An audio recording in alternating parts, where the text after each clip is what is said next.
I'm down here. Hey, it's me. I'm going to keep my camera here for today. What did I just read? This guy seems absolutely bonkers, bro. He seems so jacked that to me, it looks like he makes Tristan look like a chump. I'll be honest. And Tristan just came out. I mean, not just, but recently. Also, I don't know how to say his name. I'm going to call him Kvare until I hear otherwise. It looks like a Kvare to me. Maybe it's very. I don't know. It's a silent K. All right. I don't know. But we're going to go with Kvare until the comments get mad at me and correct it.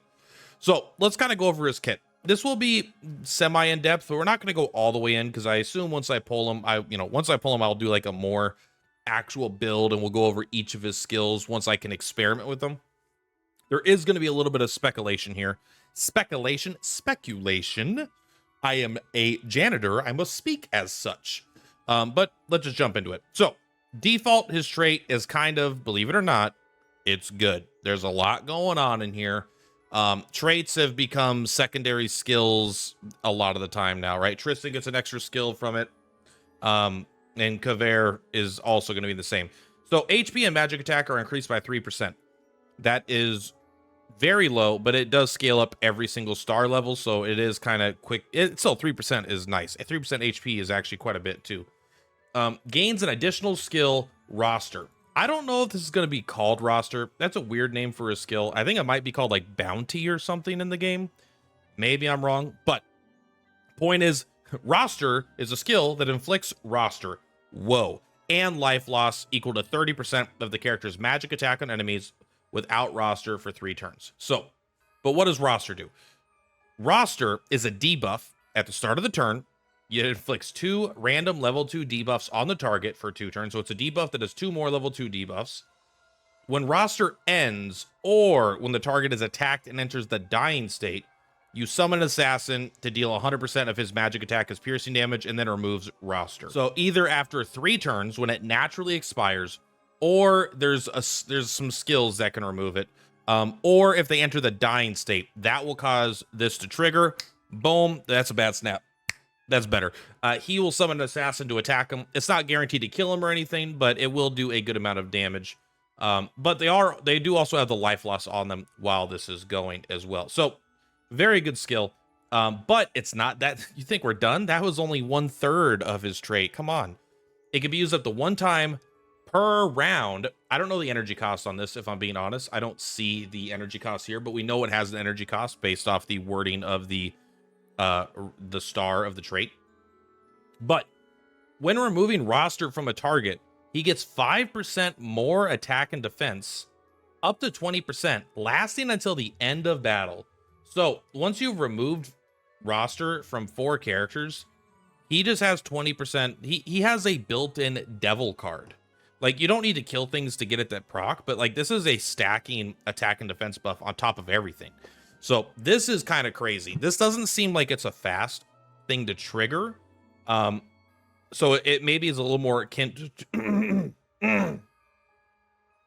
so maybe this is a little more akin to like a Garcia effect, but this is just a lot. So I think this will be pretty easy to trigger. I don't think it's going to take 9 turns or like 7 turns like Garcia. You'll probably be able to get this done within that 3 turn of roster, right? Maybe a little bit longer. But it lasts until the end of the fight, cannot be dispelled or immune. But here we go. There's even more, guys. There's more. At the end of the turn, you cast the roster skill on the closest enemy that doesn't have roster on them within 5 tiles. We're not going to get too much into it, but you might have thought I just read his 5-star version. That's the 1-star version. That's 1 star. We'll jump to 3-star here. So the main changes here is the life loss. So there's several key changes. This goes from 3% to 9%. It goes up 3% every star. This goes from 30% life loss damage to 40% life loss damage. And then when you use the skill roster for the first time each turn, which is only once right now, you get an energy back. So we know it has an energy cost associated with it, but we just don't know if it's probably 2 energy is my guess. That it just sounds like a skill that would cost 2 energy. It's a pretty common thing. And then the rest is the same. But when you get up to 5-star, 15% HP and magic attack. Now we're talking. Life loss does 60% of his magic attack, so it's twice as good as it was. and this is 5 times as good as it was. You could use this skill twice per round. This is twice as good as it was. Refunds all of the energy consumed the first time you use the skill roster. And that's it. That's the things. But that's a lot of things that get way, way, way, way, way better. And then he still will cast roster at the end of his turn. So this is... they have started this trend that I like and dislike, where every star feels significant, right? The 2-star isn't the biggest change, but you are still getting more, you're getting a pretty nice little stat boost here. But then at 3-star, you start getting energy back. At 4-star, you're getting you're getting bigger here, and you're getting bigger damage. And then 5-star, you kind of go bonkers. So he's good at all star levels, but you're probably going to want to get him to 3 stars minimum, which seems to be their strategy for this game. Bonkers skill. This is just his trait. This doesn't even take a slot on his bar, so we're kind of crazy here. So a lot of his kit is going to be built around using this roster to get roster on a bunch of characters. They start taking damage over time. After 3 turns, it'll naturally fall off and give him a permanent boost. If you don't let it fall off, you try to kill them or use a skill, then they'll fall off faster, and you will be able to get your permanent boost even faster. Look at all these pop-ups. It is important because I need them, but let's get into his signature skill here. It's a bonkers one, guys. Believe it or not. Whoa, this guy is strong. The guy on top of every tier list in the CN version is bonkers. Yeah. Deals 100% magic attack as life loss. That and inflicts move down 1 and speed down 2. This is kind of bad if it's stopped right here, but it's not. It doesn't stop here. But life loss is typically just worse than dealing damage because this is delayed damage. Maybe if you have a Momo, life loss does count as a damage over time, I believe. I don't think it counts as a debuff specifically. I think it's damage over time. And then so maybe if you have Momo, you can increase this by quite a bit. But lowering move down, reducing their movement, honestly, that doesn't really matter. It never really comes up. Maybe in PvP. Speed 2, though, is kind of huge. Lowering their speed by 100 is great because they can go. Then you could use this, and then your whole team can get an additional turn before they get a chance to go. So it's a good way to execute some things. If they have roster, which again, you could use it every turn, and you're going to cast it for free at the end of your turn, and it'll last for 3 turns, so it's going to be on fucking everybody, within a round or 2. You dispel all their buffs before attacking. That line right there is already pretty good. I don't know how good it is in PvE. A lot of PvE difficulty is undispellable effects. So this part might not be that important. This might be more like PvE text and more flavor text for might be PvP text with more flavor text for PvE, but I'm sure it will come up. Then it will be helpful at some point. There are enemies that stack more and more stacks of like damage, and this should be able to remove it. It dispels all of it, so it will remove it. But you additionally deal damage equal to 100% of your magic attack, and then you reduced the duration of the life loss by 1 turn. So this does effectively the same amount of damage, but it does it faster. So if they have roster on them, you hit them and you immediately hit them for 100% damage. And they still get the life loss, but now it only has 1 trigger. It has 1 turn instead. But you are removing their buff. So this is a good way. You could basically choose if you want to try to execute someone, or you could just start putting life loss on more characters. It's fine. It's a very good skill that I think is going to make it onto the bar, but it's kind of, it's very tight. He has some very good skills here, but this one just seems like a nice, repeatable, easy to use thing. I don't know what happens if you roster someone that has roster.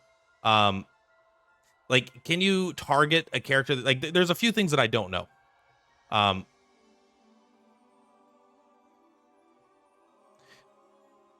Like when this says on enemies without roster, I don't know if that means you could reapply roster on characters and like remove it. I doubt it.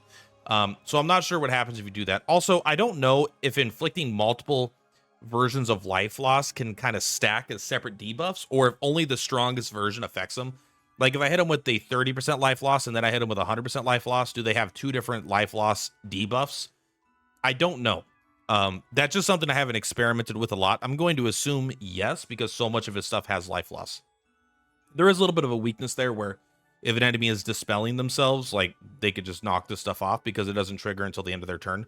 Life loss is not a good way to deal damage, but it won't really matter here.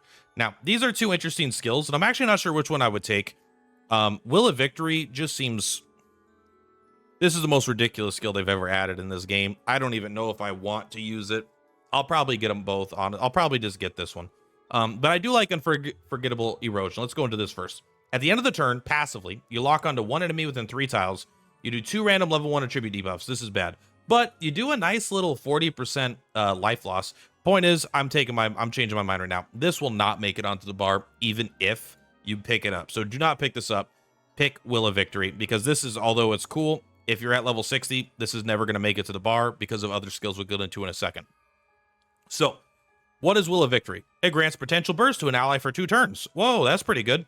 Casting the skill switches to Flaming Winds. Okay, what does Flaming Winds do? Flaming Winds will change it to blah, blah, blah, to the blah, blah, blah. Fortune of All. Fortune of All will change it to something. Okay, it's going to go on. This is like 8 skills. And the gimmick of this is that, yes, it's like 8 skills, but each of them can only be done once in the fight. We haven't seen anything like this. This is very weird. And I don't even know if I like it, because it's a combination of like some not amazing skills and then some really good skills and then some like support skills and then some damage skills.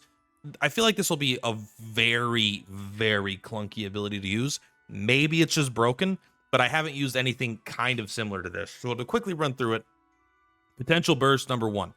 Flaming Winds is 60% AoE fire damage and 2 stacks of ignition, which is burn, right? Fortune of All recovers all energy of the target.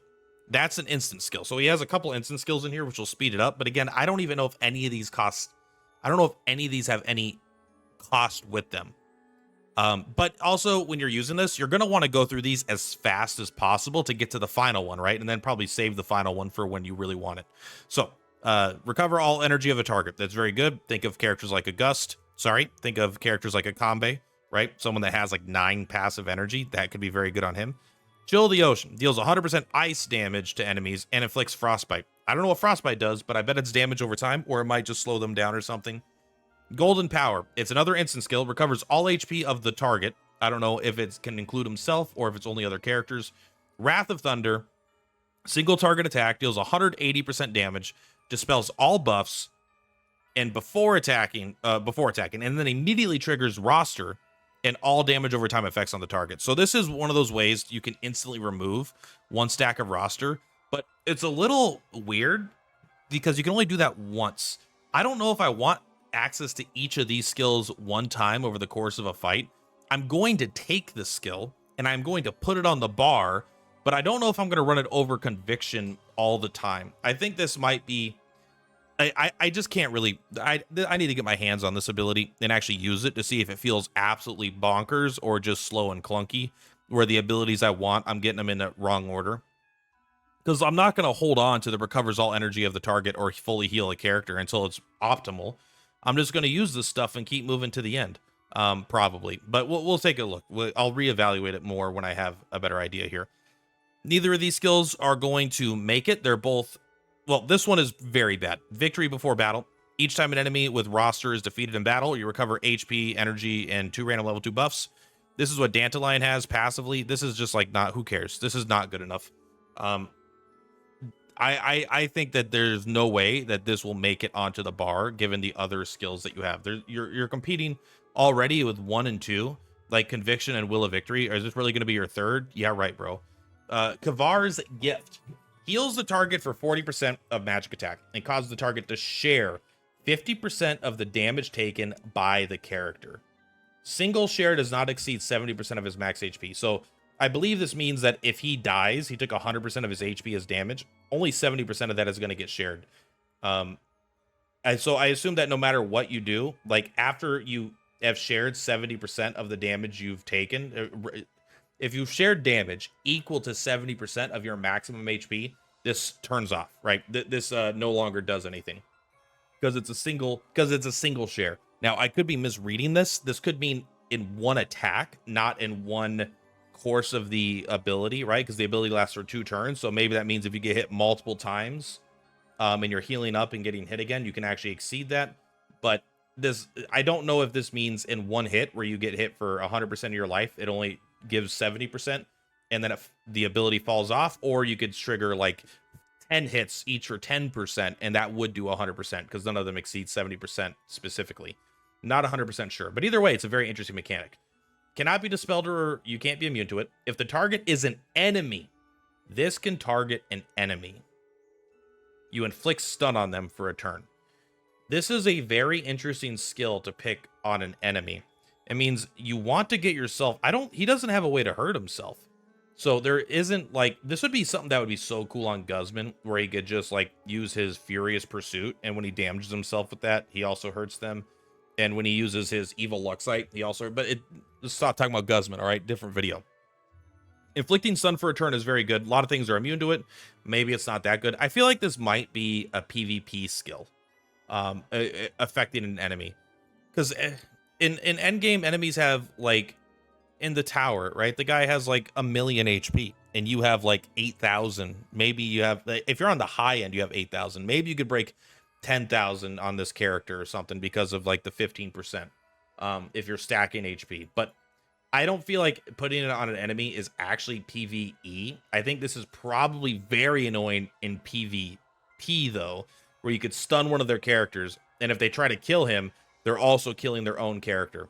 That seems messed up, and that character skips a turn. It just seems like a really good ability there. But you can also target an ally, which is probably how we'll be using it in the PvE side of things. You grant them attack up 2, damage up 2, damage reduction 2 for 2 turns. The only reason you would use these buffs are fine, but this character is not here to buff. Your only reason you're using this is so you could share the damage with them, so neither of you get one shot by some ability. Overall, I will take this skill because you have to, you get to take one of these for free. This one is clearly better, and there will be a situation where you want this to stop a character from getting one shot. However, this will never make it to the bar, in my opinion. This is not nearly good enough, but it is an interesting skill at least. Generic reaction and a good reaction. I don't even know if it's good. It's hard to say, but it's definitely not bad. After being hit by an AoE attack, so this does nothing until you've been hit by an AoE attack. Once you've been hit by an AoE attack, you grant all characters within 2 tiles, not very large area, you give them a shield equal to 30% of your HP. It'll be a physical shield if you take physical damage. It'll be a magical shield if you take magical damage. So it's 2 tiles for 2 turns equal to 30% of his HP. It's a reasonably sized shield. Each of the shields can only be triggered 1 time per battle. So you can do it once for physical, once for magical. I don't feel like it's easy to get hit by AoE attacks. I mean, a lot of the super bosses that they're putting in there now, like they do single target attacks that are labeled AoE just so they bypass most of the cover mechanics and stuff. So that is something to consider, where like the single target big attacks will just give everyone a shield. It only activates 1 time per battle. And then also, this part is a passive part of the reaction. This is just when you have this reaction equipped, while you have a shield, damage taken is reduced by 10%. That's a nice little bonus. Seems fine. Doesn't seem great. I think you could safely ignore both of these abilities. You have to take one of them. You're probably going to take Arcane Toxins because it's like unique to him. But 3 level 2 attribute debuffs for 2 turns. I don't think I'm gonna use it. I'll probably take Dark Withering just because it gives me... No. You got to take Arcane Toxins. It gives you HP. If all things are equal, you got to take the one that gives you HP. Same with like the gift here, because he cares about his HP to some extent. And he doesn't care about his defense at all beyond like not wanting to die. 2 normal attacks. Neither of these are super special. I don't care. He's not going to be doing normal attacks, I think, that often. And if he is, I don't want him to turn off active skills on injured targets. I'd rather just do a stack of infection. He has some damage over time stuff. Also, dealing 1 stack of infection is kind of nice because 1 stack, I believe, doesn't fall off. I believe once someone has 1 stack of infection, it goes half rounded up. So it goes down to half a stack and then rounds up to 1. So I believe you can't go below 1 stack once you have it.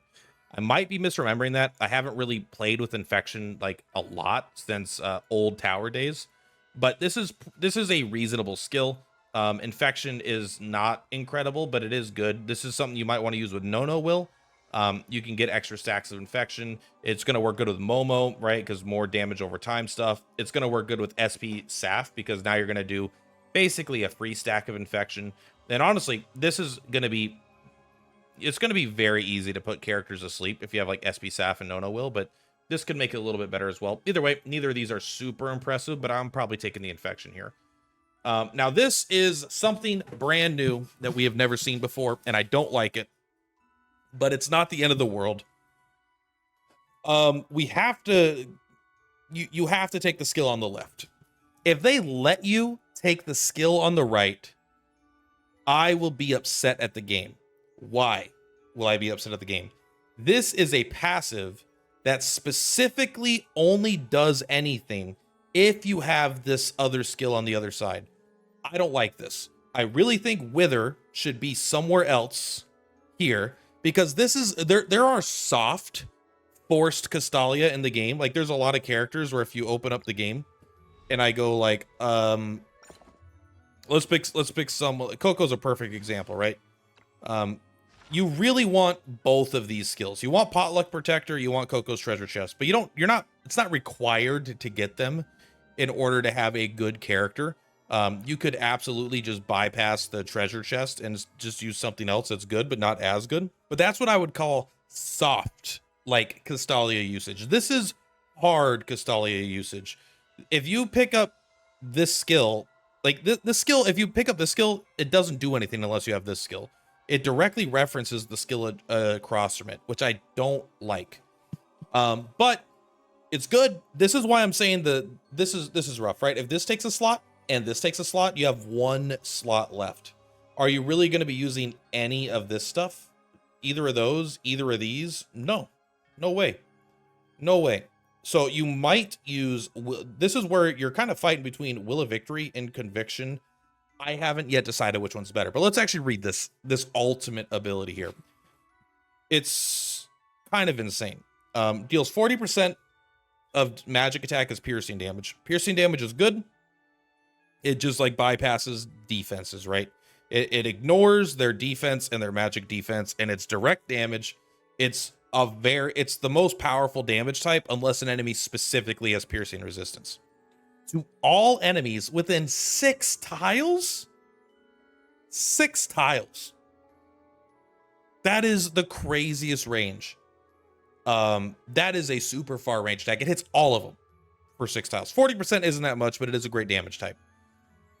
It first triggers and then removes all damage over time effects on the targets. If the target has, by the way, I'm pretty sure roster counts as a damage over time effect as well. But it doesn't matter. It'll address that specifically, even if it's not. If they have roster, you additionally inflict piercing vulnerable to, remember he's doing piercing damage, no reaction skills, no passive skills, isolate for 2 turns. Isolate is secretly really good because aura effects are very powerful. I just don't think it matters that much in PvE, but if someone inflicts isolate on you, you feel it. Before attacking. That means before attacking, they're going to get 20% more piercing damage from a skill that's already doing the best damage type, and it'll trigger all the damage over time. And it triggers and removes roster on the target after attacking. So you also get the permanent attack boost as well. It's sick. This ability is so good. Now, Wither, you're always going to run. This is the moment for rain. I can never imagine you not running this, but Wither takes the skill to the next level, and I haven't decided if I really, really want to run it. I think I do, but I have to get my hands on it first. The skill no longer triggers and removes damage over time effects. Debuff. The skill no longer triggers and removes the damage over time effects. So Scorch, Affection, Life Loss does count. Stigmata, Corrosion. These no longer trigger and are removed. But it increases the damage by 100%. So I assume that this means it goes up from 40 to 80. It's a 100% increase, not 140. There's no way it's 140, right? It can't be. I think it goes up from 40 to 80. But it still has all this stuff about the roster and the vulnerable. And then when actively dealing damage, this is just a passive, by the way.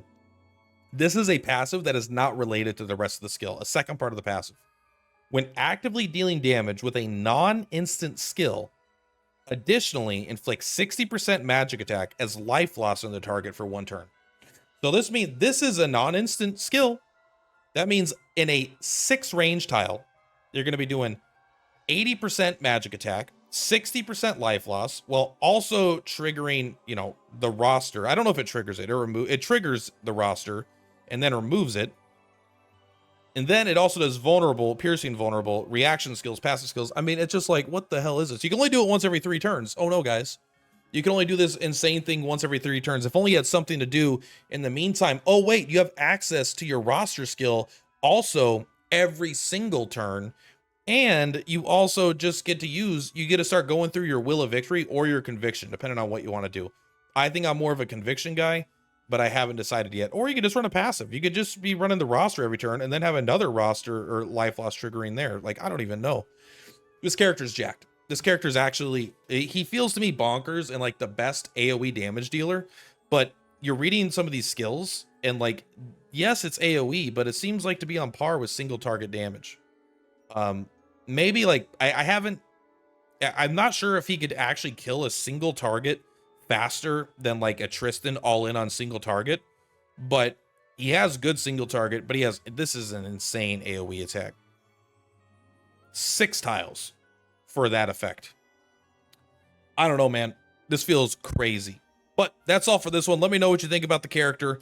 Are you going to pull for him? This is Vampire Daddy, by the way, but he is the finance minister of Iria. So he's a nerd. So maybe he can't be that strong, right? Anyway, that's all for today, guys. Thank you very much for Purplatypus. I'll see you on the flip-flops. Bye. On the rise, watch the views go up.